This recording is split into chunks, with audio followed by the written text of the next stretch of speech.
There was a time when I believed I needed to feel something to begin. I waited for a sign, a spark, a breath of energy that would push me into action. I called it motivation. I called it hope. Today, I call it prison. Motivation is a beautiful and treacherous love. She visits you whenever she wants, makes you feel invincible for a moment. Before you know it, she disappears, leaving a void. How many times have you waited for that magical impulse to act? How many promises postponed because the right moment never arrived? How many dreams died waiting for the right emotion to be born? I know what that's like. I lived like that. The human mind is adept at creating excuses disguised as logic. It tells you that you need energy, time, inspiration. It convinces you that acting without willpower is a waste, that it's better to wait for the perfect weather, luck, the alignment of the stars. Time waits for no one. While you hesitate, it consumes everything that could have been. It took me a while to realize that motivation is the sweetest poison there is. It offers you comfort disguised as excitement, promises movement, but demands that you feel first. And so you become a hostage to your own mood, slave to your own. For a long time, I was that prisoner. I believed I needed to be inspired to act, strong to fight, confident to continue. But the warrior who depends on feeling never crosses the battlefield. He dies, still dreaming of the day when it will all work out. That's when I realized something simple and brutal. There are two types of people in the world: those who act when they feel like it, and those who act even when they feel. The first group lives trapped in the cycle of emotions. The second group becomes uncontrollable. But no one is born uncontrollable. They become so. And the path is made of pain, silence, and decisions that no one sees. I have known warriors who seemed invincible, strong, fast, imposing. But the first setback was enough to bring them crashing down. Because strength that depends on spirit is fragile. True power lies not in winning when you want to, but in continuing when you no longer want to. The unstoppable warrior is not the one who feels no fear. It is the one who walks with fear. He does not seek motivation because he knows it evaporates with the first contrary wind. What moves him is something deeper, a silent vow made with his own soul. For a long time I didn't understand this. I was Haru, the wandering samurai, and what moved my body was the fire of motivation. When it burned, I trained to the limit, faced any challenge, believed myself unstoppable. But as soon as the fire went out, I disappeared with it. The oscillation was constant: advance and retreat, will and apathy, glory and guilt. I was the pendulum between enthusiasm and exhaustion. I remember one winter that changed. The mountains were covered in ice, the air was biting, and the wind felt like it was scratching my skin. I had returned from a long journey and believed I deserved rest. That's when a younger warrior challenged me before the clan. I refused. I said I was exhausted, that I would fight another time. He insisted. He smiled disdainfully. Something inside me burned pride. I accepted the duel, driven not by honor, but by vanity. I believed the strength of my name would suffice. I entered the empty battlefield distracted, my mind clouded and my heart elsewhere. His blow came clean, swift, precise. When the blade cut through the air, I felt not pain, only shame. The sword fell before me. The sound of the impact echoed like a bell announcing the end of something I still couldn't name. I fell to my knees in the snow, and the cold seemed to mock. The young man looked at me without arrogance, just with presence. And in that look I saw everything I had lost: clarity, focus, aching soul. Defeat humiliated me in front of others, but the real shame came later, in silence. Because the true enemy wasn't in front of me, it was inside. That night, in the temple, I sat before the flickering flame of the lamp. Why do I only move when I want? The question hung in the air, and the silence answered with cold cruelty: because you are still a slave to your. Those words struck me like an invisible blade. For the first time I understood that my prison had no walls, made of desires. I was controlled by feeling, and everything that depended on feeling died when it failed. I stood there for hours, staring at the flame. Small, flickering, persistent. It trembled, bent in the wind, but didn't go out. And I realized that perhaps that was what I lacked. Not strength, not courage, but constancy. The flame didn't wait for the wind to stop to shine, it simply continued. That night, I made a silent vow. I would never again wait for the urge to act. I would never again let emotions decide for me. I would no longer seek the fire. I would be the fire. But making a promise is easy. Keeping it requires dying a little. The following days were. My body still ached from the defeat. My mind whispered excuses. My wounded pride tried to convince me to give up. You've already proven your worth, the said. Rest. But I knew what that was. The old trap of the mind trying to lure me back into comfort. I started waking up before the sun. The cold floor, the biting silence, emptiness. No sound, no applause, only the echo of my. I trained while my body begged for a break. I watched the impulse and refused to obey. Each day I realized how much comfort had weakened. I had become accustomed to waiting to feel, to waiting to be ready, to waiting for the right weather, the right mood, the ideal setting. And I realized that this waiting was the most disguised form of cowardice. The mind creates reasons to procrastinate because it fears losing control. It prefers to keep you still but comfortable. It convinces you that acting without feeling is mess. And it is precisely this madness that liberates. The first week was hell. My body trembled, my hands bled, sleep was heavy. With each sunrise, the thought tried to sabotage me. Why push yourself so hard? You're not a machine. And within me, an answer arose, because the world is already full of men driven by willpower. I will be driven by purpose. Something began to change. It was subtle, but real. My mind began to quiet down. My body began to resistance gave way to clarity. I discovered that when you act without relying on motivation, fear, boredom, and doubt lose their power. They still exist, but no longer control me. Over time, life became simpler. Training, eating, meditating, serving. No distractions, no excesses. I was no longer seeking to feel good. I was simply seeking to be free. But this freedom didn't come easily. It came with struggle. Silent, daily struggle fought between who I was and who I needed. Every morning was a battle. Every decision, blow against the old me. And gradually I realized something extraordinary. When you cross the field of emotions, you arrive at a neutral ground. A place where there is neither will nor aversion, pleasure nor boredom. Only what needs to be done. And there, in the void, there is a peace that depends on nothing. This was the first time I understood what it means to not heroism, discipline. It's walking, even when there's no light, no strength, no hope. But there is still direction. The fire of motivation that once drove me had died. But in its place, something greater was beginning to be born.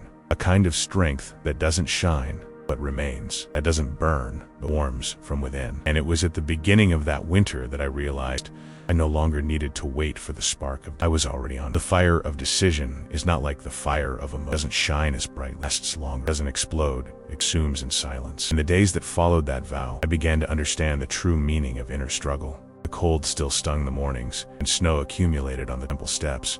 Something inside me no longer rose. I woke before the sun, even when my body begged for more. Each time my feet touched the icy ground, I felt the contrast between the physical pain and serenity of choice. There was something liberating in doing what needed to be done, even unwillingly. It was as if I were learning a new language, a language of discipline. In the first few days, my body resisted fiercely. My muscles ached, hands bled, fatigue accumulated. But the pain began to feel familiar, almost like an old friend. I discovered that behind the resistance, a strange kind of peace. With each repetition, with each gesture performed without will, something inside me reorganized. I ceased to be the one who needed energy to act and began to become the one who acted to generate energy. It was a complete reversal. The world teaches us that we need to wait until we're ready, but nobody ever is. Readiness is an illusion created by the mind to keep. At times, while I trained alone in the ice-covered courtyard, I remembered the people out there living their own silent war. I thought of the man who wakes up for work and tells himself, "I can't take it anymore," till still gets up. I thought of the woman who cares for her children, exhausted, without applause, and yet continues. I thought of all those who push their own destiny with their bare hands, without witnesses, without immediate reward. I realized that, in essence, we are not so different. Each of us faces the same invisible battle, that of doing what needs to be done, even when the heart doesn't want. The difference is that few realize that this is the path to freedom. As the days passed, I began to notice a strange phenomenon. The more I did what I should, the less I depended on feeling anything. My mind, accustomed to commanding, began to quiet down. It was like taming a wild horse.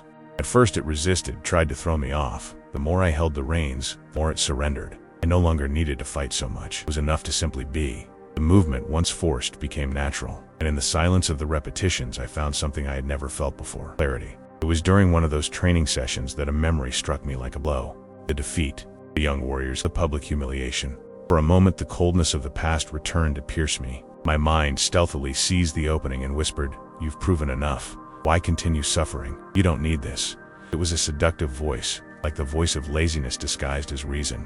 For a moment, I believed it. I stopped moving, let the sword fall, looked at my own hands, calloused, wounded, covered in scars, and thought, why do I continue? And the answer came from a place I didn't think still existed, because I'm not proving anything, polishing what's left. Those words pierced me like a branding iron. And in that instant, I understood something that would change everything. True strength isn't the strength that appears in victories, but the strength that is born when no one is watching, when there's no audience, when everything inside you wants to give up and yet you continue. Because deep down, constancy is a form of faith. Action without emotion is a silent prayer. Every act repeated with intention is a reminder that you still believe in something, even if you don't know what it is. I began to notice this in every life as well. A farmer who plants even without knowing if it will rain. An artist who paints even without inspiration. A student who reads even without the will to. All of them, without realizing it, practice the art of purpose. It's a religion without temples, a path without followers. The true devotee is the one who acts, not the one who feels. And in some way, this brought me closer to ordinary people. I saw in them reflections of my training, each one fighting against something invisible: fear, doubt, exhaustion. And I realized that perhaps being a warrior is not about carrying a sword, about facing one's own mind. Winter was drawing on, and the temple seemed increasingly isolated. The sound of the wind hitting the windows, the only sign that the outside world still existed. I trained for hours, with precise movements, cutting through the empty air. Sometimes, the exhaustion was so great that I couldn't think. And it was precisely in those moments that I began to understand the power of action. When thought is silent, the body acts with purity. There is no doubt, no vanity, no fear. Only action. The body executes, consciousness observes. It's a state that cannot be explained. It is felt. It's as if time ceases to have weight and effort ceases to exist. But this state isn't achieved all at once. It's fragile. And the mind, even weakened, always finds a way to return. One morning, while I was chopping wood outside, doubt returned, disguised as wisdom. You don't need to prove anything. Discipline is vanity in disguise. Relax. I almost believed it again. Almost. But then I looked around. The fire burned inside the temple. Smoke rose gently, steadily. I remembered what I had promised, not wait for the fire. I will be the fire. That made me smile, because I realized that fire doesn't ask if it wants to burn. It burns. And that's how action should be. Natural, inevitable. One afternoon, I decided to visit the old blind monk who lived high in the mountains. I walked for hours through the snow, listening to the sound of my own footsteps on the ice.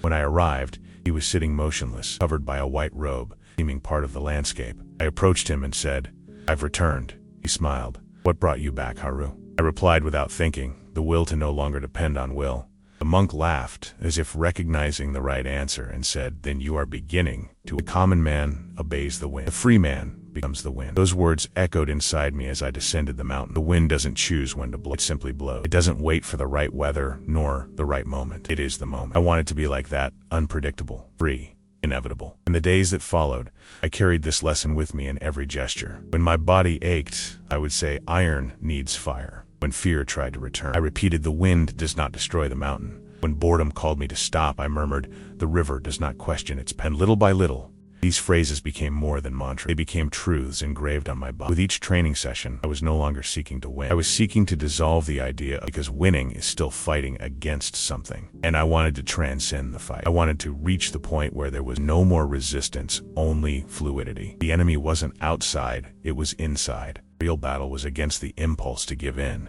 Over time, I began to notice subtle changes in my surroundings. The people of the village started observing me from afar. Perhaps they expected to see the arrogant man who had fallen, but they saw someone different. One day, a young apprentice approached and asked, "Master, how do I maintain focus when I don't feel like it?" I smiled and replied, "You don't maintain. You've become the focus." I took a piece of wood, placed it in the fire, and added, "Fire doesn't ask if you want to burn. It just burns." The boy remained silent, but his eyes betrayed that something within him had changed. And somehow, something within me had changed too. Because at that moment I realized that the fire of my discipline was spread. And perhaps that was the purpose from the beginning, to ignite the flame in others without speak of it. When night fell, I sat by the fire and watched the flame. The wind blew in through the cracks, but the fire wouldn't go. I thought about everything I had lived through and realized that man's greatest enemy is not pain or failure, procrastination. It's the habit of waiting to be ready. Life doesn't wait. Time doesn't go back. Willpower doesn't last. And the world won't stop for you to feel prepared. The only thing that remains is what you do, even when you don't want to. And it was there, on that cold night, that I finally understood. The uncontrollable warrior is born when willpower dies.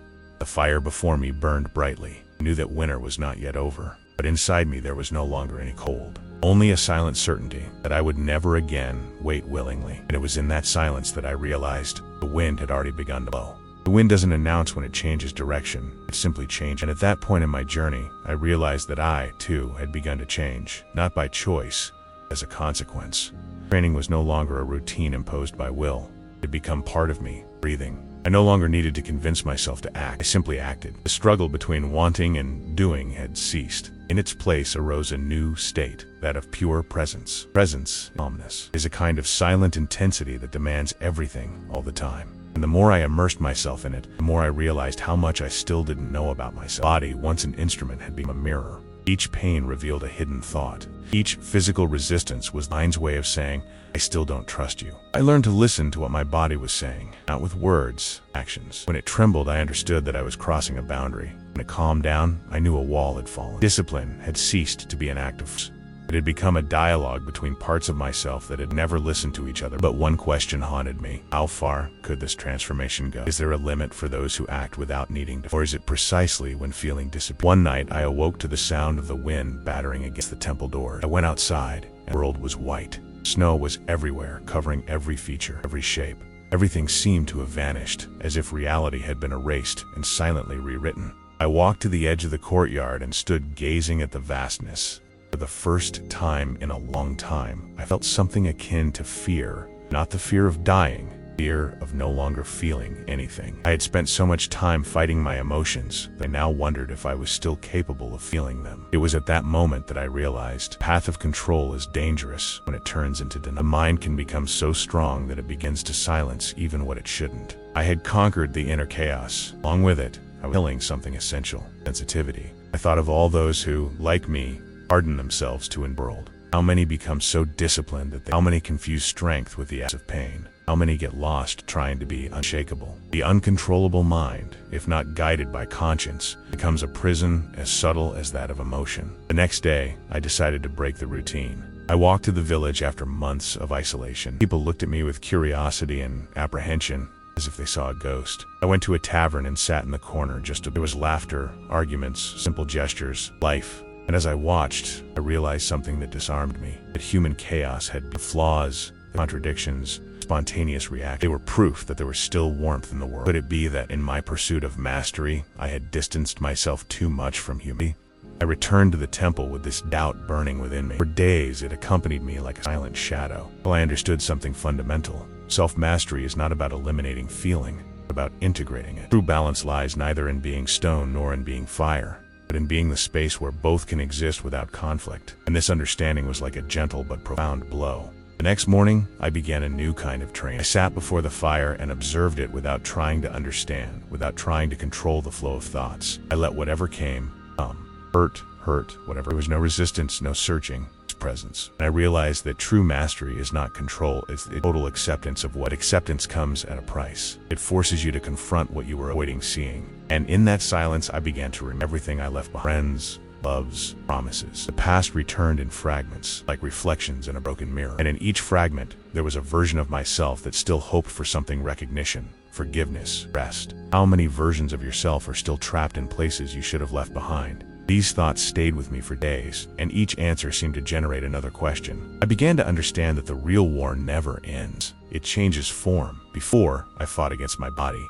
then against my mind. Now, I fought against time, against the idea that I needed to get somewhere. Then, something unexpected happened. While I was meditating, I heard footsteps in the courtyard. It was the young apprentice who had sought me out weeks before. He carried in his eyes the same restlessness I once had. He sat down before me and asked, "Master, when will I know I am ready?" I looked at him and replied, "When you stop asking." He frowned, confused. I smiled and added, "Because a warrior doesn't become ready. He simply is." These words flowed from me with a naturalness that surprised me. And in that instant, I realized I was no longer the same man who began the journey. I no longer fought against fear. I carried it with me like an old. I no longer sought motivation. I had become movement. But one last question remained. What happens when the purpose is fulfilled? What remains when the fire has nothing left to burn? That question haunted me for an entire night. Sometimes the silence of the temple seemed to answer it, but I didn't understand until one day, during training, my body stopped. Not from weakness, but from understanding. I had traversed all stages of resistance and arrived at a place where there was no more struggle, only harmony. And in that instant, I realized that freedom is not about doing whatever you want, but about no longer needing to want. I looked around and saw the same courtyard as all stones. The wind, the distant sound of melting snow, but everything seemed different. The world hadn't changed. I had changed the way I saw it. How many times does the world try to change when in reality, all that needs to change, see it? That day, I realized there was no greater victory than serenity. Because serenity is the endpoint of all battles. It is the silence after the war, the gaze after the fear, the breath after all. And it was there, between the sound of the wind and the warmth of the fire, that I understood the meaning of a word I had never understood before: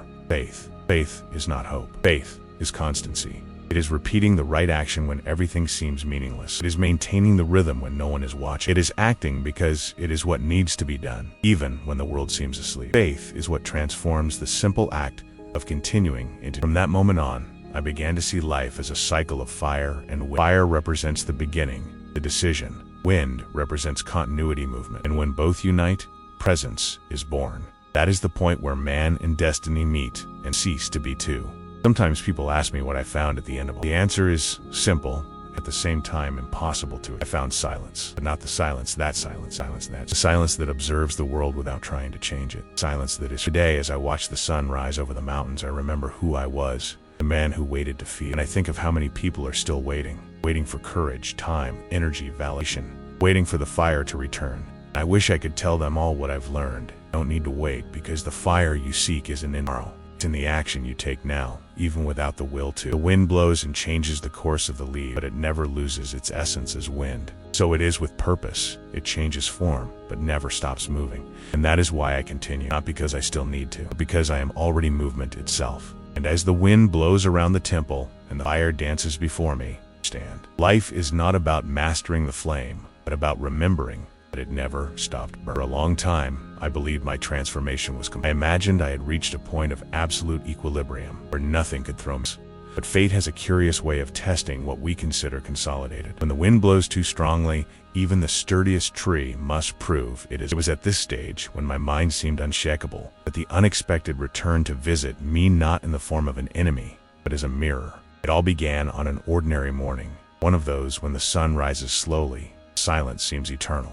I was training in the courtyard, repeating automatic movements, when I heard footsteps approaching. They were two unknown men, travelers from distant land. Their clothes were different, made of light fabrics and strange cuts. They said they were searching for the uncontrollable warrior. At first, I thought it was just another of the rumors the village invented to distract from the boredom of the mountains. But when they pronounced my name, I understood that they had crossed long distances just to find me. One of them bore a scar on his face, crossed his left eye. The other had a posture reminiscent of a scholar, more observant than a fighter. They said they had heard stories about a man capable of acting without relying on motivation, someone who trained even in storms and remained serene while everyone else sought rest. They said they came from an ancient order, extinct for decades, that studied the relationship between body, mind, and the older one spoke in a deep voice. We want to understand what you do, not to imitate, but to translate it into words. I found it curious. For the first time, someone didn't want to challenge me, but to understand. I agreed to meet them. They spent days observing my training and taking notes. They talked about cycles, neuroplasticity, and how the human brain can be reprogrammed through disciplined repetition. They said that the state I called presence had a scientific explanation. When the action is constant, the prefrontal cortex quiets down, reducing self-criticism and increasing the efficiency of movements. It was what they called the flow state. I found it impressive to hear. I had discovered through experience what they explained with numbers and theories. So discipline is also a chemical process? I asked. The younger one replied, it's biology transcended by will. That answer made me reflect for days. I had never thought of the body, bridge between the visible and the invisible. Until that moment, I saw the mind as a spiritual field, but they showed me that even the sacred has circuits. The brain, they said, is like a sword that sharpens with use. Each repeated act creates invisible trails, paths that make the impossible natural. Constancy is not a mystical virtue, Haru, the older man states. It's inner engineering. That shocked me. For the first time, I realized that the path of the warrior and that of the scientist might be the same, only observed from different sides of the mirror. But something strange began to happen during this day. The once serene village began to change. People came in groups to watch my training, bring in offerings, asking for advice, wanting to touch the sword as if it had some power. They started calling me the master of the wind. I never asked for that. In fact, it bothered me. I had done nothing but live in silence, trying to understand myself. The more I shied away from the idea of leadership, the more people seemed to want to follow. One night, one of the travelers asked me, why don't you accept the role the world wants to give you? I answered without hesitation, because I don't want disciples, I want free people. If they follow me, they will remain prisoners. He smiled enigmatically and said, even freedom needs a starting point. Those words echoed within me thunder. Perhaps I was denying something that had already become inevitable. A few days later, something happened that would change everything. A boy from the village fell into a frozen river. The current was strong and no one dared to jump in. When I heard the cries, I ran. The ice cracked beneath my feet and instinct told me to stop. Something deeper pushed me. I didn't think, I just acted. Dove in. The water was sharp, dense, silent. I found the boy struggling, grabbed his clothes with my hand and pulled him back. When we got out, it was so cold I could barely breathe. People rushed to help us. The boy was coughing, but he was alive. And in that instant, I saw something in his eyes that I didn't expect. Faith. That simple look, the look of someone who had been saved, taught me what no training could. Purpose isn't about self-control. It's about service. All strength that isn't put at the service of life becomes vanity. That night I spent hours by the fire reflecting on what happened. For years, I believed that being free meant not depending on anyone. Now I understood that the highest freedom is being available to others without losing oneself. But life wouldn't let me rest on that discovery. A few days later, an avalanche struck the north slope of the mountain. Part of the village was buried. The 2 travelers who had visited me were among the missing. I spent 2 days helping to dig with my own. I found the younger man's body. He was holding a small notebook, still intact. I opened it and saw that he had written, "The uncontrollable mind is not the one that always wins, but the one that doesn't get lost when everything collapses." Those words stayed with me like a wound. I had spent so much time trying to control myself that I forgot how unpredictable the world is. No matter how much clarity you achieve, chance still exists. Perhaps that's the ultimate lesson. Presence doesn't eliminate chaos. It only teaches you to dance. A few months later, the village began to rebuild. I helped as much as I could, cutting wood, building houses, with no further distinction between master and apprentice. People no longer saw me as a distant symbol, but as someone who was there, beside them, sweating, making mistakes, learning. That's when I realized that true teaching is not given in words, but in example. You don't inspire by what you say, but by how you keep going. When in the midst of the reconstruction, I received a letter brought by a messenger. It came from a distant city. It was signed by a group of scholars who claimed to have read the deceased traveler's records. They said they planned to turn his notes into a book about the state of continuous presence and wanted to interview me to supplement them. I refused. I wrote back only one sentence. The state you seek begins when the book is closed. Sometimes I think about how different things would have been if I had accepted that invitation. Maybe my name would be on some scroll or engraved in the history of mankind. But I realized that glory is just another form of distraction. It feeds the ego with the same poison as motivation. True recognition is invisible. It happens inside. In the instant you act without witnesses. Over time, the temple became silent again. The snow melted slowly, and life went on. One night, I sat before the fire and noticed something new. The flame moved in rhythms I had never noticed before. It danced as if each oscillation was perfect, even when it seemed irregular. It was there that I understood the secret of harmony. Perfection is not constancy. It is adaptation. Fire is not stable. It never ceases to exist. This realization made me laugh. How many years did I spend trying to be unshakable when true power has always been in flowing? I thought about everything I've lived through. Pride, the defeat, the silence, the purpose, service. And I realized that all these phases weren't stepping stones to reach a destination. They were the destination itself. As the fire crackled, I felt the wind seep through the cracks in the walls. It extinguished part of the flame, but it soon reignited, calm, steady, present. And in that instant I understood the entire cycle. The wind exists to test the fire, and the fire exists to remind the wind that there is warmth and movement. One does not destroy the other, complement each other. The sound of the wind mingled with the sound of burning wood. For a moment, everything seemed perfect. I thought about how many times the world had tried to break me, and how many times I had needed to rebuild myself. There was no more fear, no hurry, no searching, just the quiet certainty that I was exactly where I was supposed to be. I closed my eyes and let the wind brush against my face. I felt that first time. I no longer needed to fight against anything, against the cold, not time, not myself. My mind was quiet, body light, spirit awakened. It was in that absolute silence that I understood what the ancients meant when they said that the free man does not walk on the path, he is the path. Winter had ended, but something inside me still remained in motion, underground river that never rests. The village had returned to its routine. A temple, once teeming with curious onlookers, had once again become a haven of silence. Even so, I felt something approaching, an invisible presence, perhaps a new cycle. The wind that passed through the cracks in the window didn't sound the same. It had a different tone, denser, as if carrying a warning.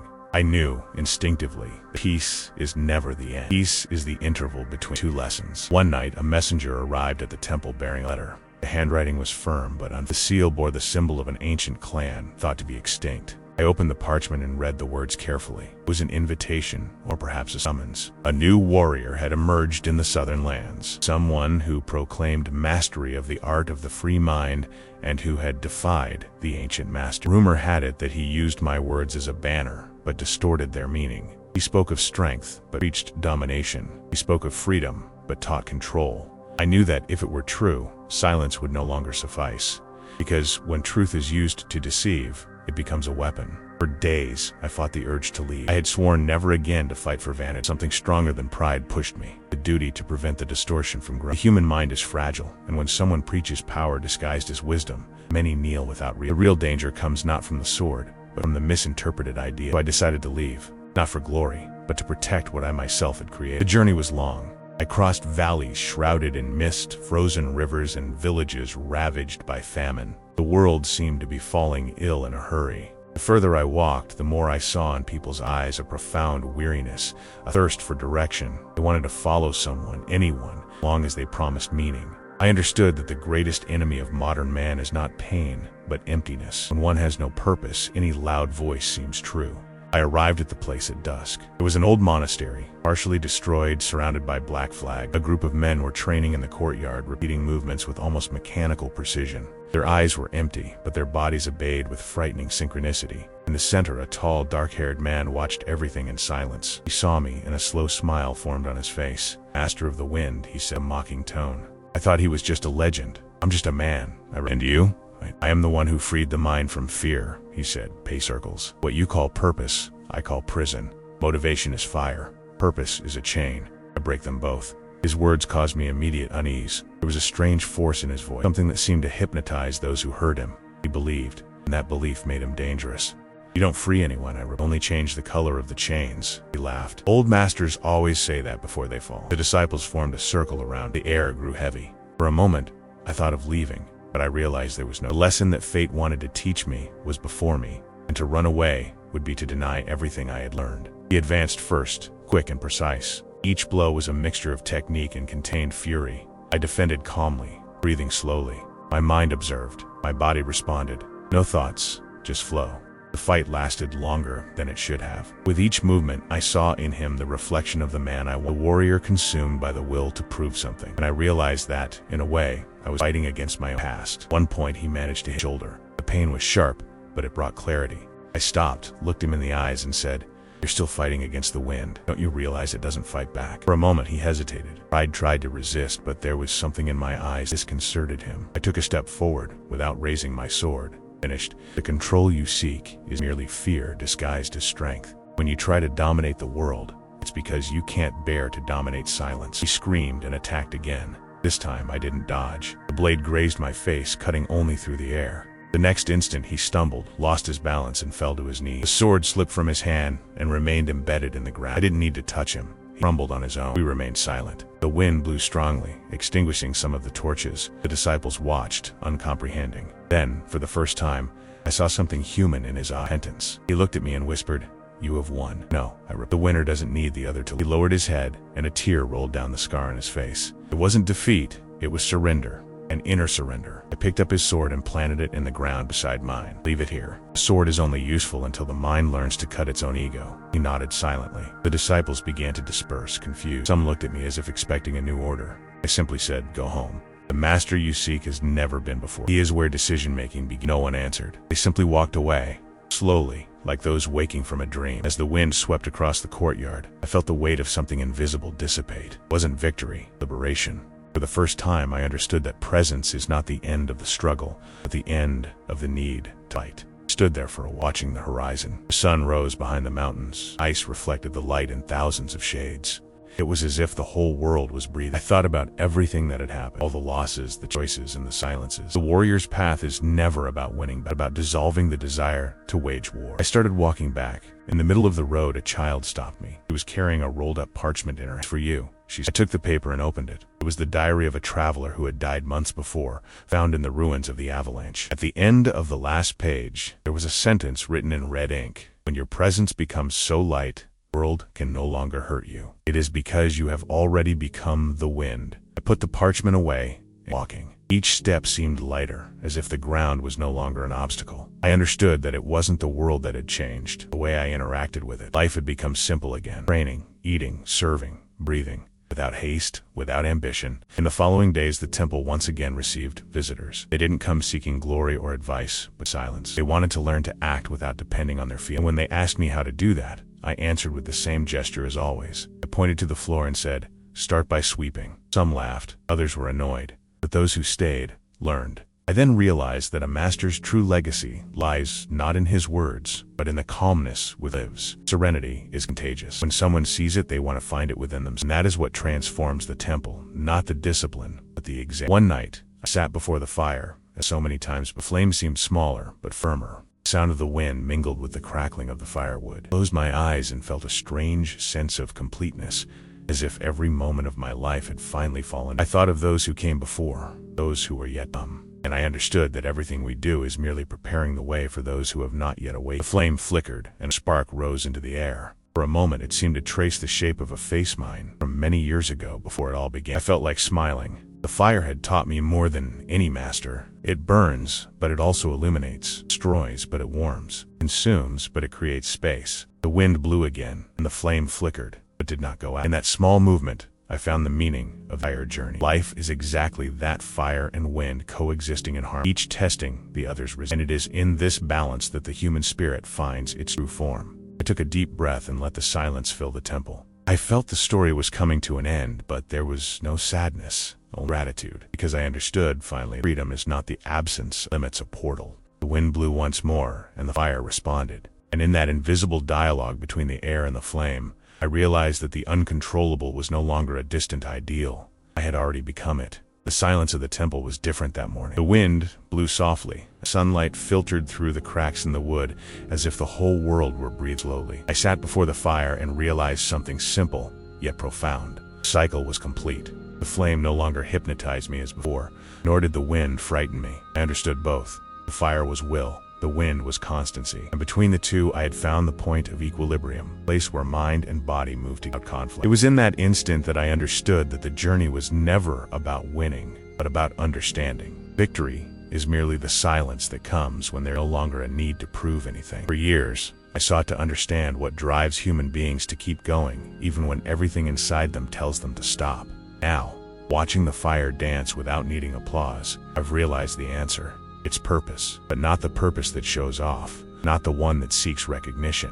I'm talking about the invisible purpose, the one that lives in small actions, getting up early, keeping a promise, taking care of what's yours, even when no one is watching. This silent purpose is what sustains the world, even when it seems to be collapsing. It's what makes the warrior continue even in the dark, the worker wake up on hopeless days, the artist create when no one listens. People believe they need big reasons to act, but big reasons are born from small ones. The mistake is thinking you need to feel ready. Nobody is. We just start, and journey does the rest. When action comes before emotion, meaning appears. But when you wait for meaning to act, time passes and nothing changes. That's why so many live standing still, waiting for motivation, like someone waiting for spring to arrive, without realizing that winter is also part of blossoming. I looked around and saw the temple, the worn walls, the floor scratched by years of footsteps. Everything there told a story that nothing remains without discipline and nothing flourishes without care. The mind is like that. You don't sweep it every day, the dust takes over. There's no need for anger nor haste, just constancy. It is this simple gesture that transforms an ordinary man into a conscious warrior. It is not the size of the sword that defines strength, but the frequency with which he chooses to wield it, even when his arm tires. How many times have you waited to feel motivated to start something? How many times have you said tomorrow, and tomorrow arrived just like yesterday? Motivation is an unreliable that comes when it wants, and if you depend on it, you will always be a prisoner of doubt. But when action becomes habit, the body acts even when the mind hesitates. And it is at this point that the impossible begins to become natural. There is no mystery. There is decision. And every decision, even a small one, is a seed. In recent years, I've realized that true wisdom lies not in thinking less or feeling more, but in aligning thought and act. Clarity comes from movement. When you act, you discover what needs to change. Stand still, the mind invents phantoms. How many people live trapped by fears that only exist because they've tested whether their action is the antidote to it? And purpose is the compass that prevents movement from becoming escape. I got up and walked to the window. Outside, the wind gently moved the trees, and in that sound I understood that life speaks in whispers, not shouts. It doesn't demand haste, only presence. The world tries to convince us that we need to run, compete, win.